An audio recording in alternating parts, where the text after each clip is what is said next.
Hi guys! Welcome back to my channel. Merry Christmas pala. Maligayang Pasko sa ating lahat. At ngayon dito sa Las Piñas ay maulan. So, sana maligaya ang lahat. Meron man o wala. That's life. Pero ang blessing, everyday is, is a blessing. Kasi we're still alive, di ba? Nararamdaman pa rin natin ang presensya ng Panginoon kasi buhay pa tayo eh, diba? Kaya gano'n. So, yan. Siguro mayroon kayong nabalitan. And this is it guys pala. Uwi na kami mamayang madaling araw sa probinsya, sa Biliran. So, mayroon parang parang nagka-problema kasi yung tulay, Biliran Bridge, umabot ng ilang million views rin yata yun.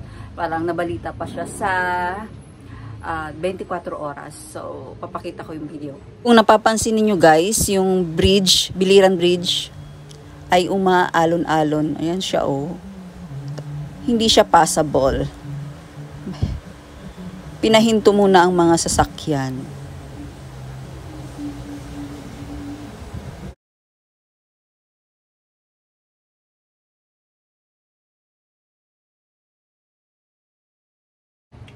And ang financial blessing ko ay na kay Lord pa rin, wala pa. 0-0 balance pa rin. And meron naman, grateful pa rin ako dahil meron akong natanggap uling regalo. Yan. Diba? Galing sa asawa ng kapatid ko. Bath set, shower gel, lotion, and ano nga ba ito isa? Shower gel, shower cream, yun. Ang bango niya guys, siguro. Hindi ko pa siya eh. Subukan ko i-unboxing para na meron meron akong yan. So, ito muna. Ang lotion. Uy, naka-sealed. From Australia daw siya guys. Simple indulgence. Ayan oh. Maganda yung packaging niya oh. Ay, ang bango. Ang bango niya guys. Nakakatanggal ng mga anik-anik na pag-iisip. Ang bango niya guys. Ang bango fairness. Next, yan ang shower lotion. Sunod ay what's this? Shower gel. Kung pares ba sila ng amoy? Oh. Ayun naka-sealed din siya. Pares sila ng amoy. Ayan. So, yung isa, hindi ko na bubuksan. I'm sure, ganun din ang amoy niya. I'm happy for this. And alam nyo guys, ang laman ng wallet ko is piso. And then, may blessing na binigyan ako ng kapatid ko ng okane. So, yun, may blessing ako. So, ayan, papakita ko rin sa inyo yung aming paglagay sa van ng ibang kagamitan. Kasi, yun nga, we're going na. And good thing, passable na yung tulay ng Biliran. Thanks God. God will make a way talaga. And ayun, I'm so grateful talaga. I hope you celebrate Christmas na ang focus ay hindi commercialized, kundi ang tungkol sa kapanganakan ni Jesus Christ na kung bakit siya isinilang dito sa mundo ay dahil para iligtas tayo at patawarin sa ating mga kasalanan, di ba?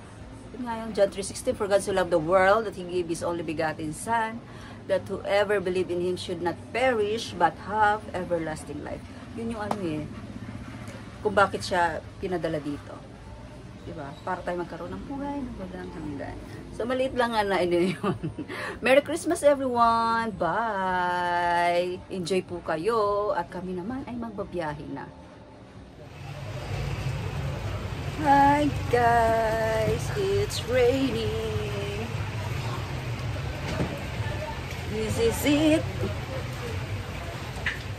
Maulan na Christmas. Merry Christmas everyone. Merry Christmas, guys. It's ready.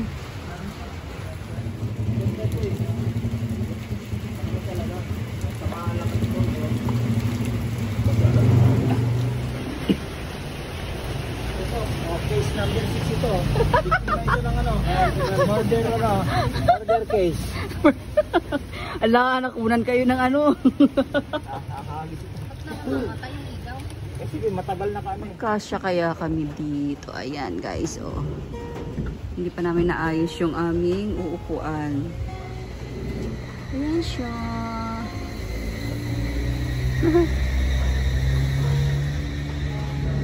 Ito ay van. Papa-customize kayo, see? Kaya ganyan.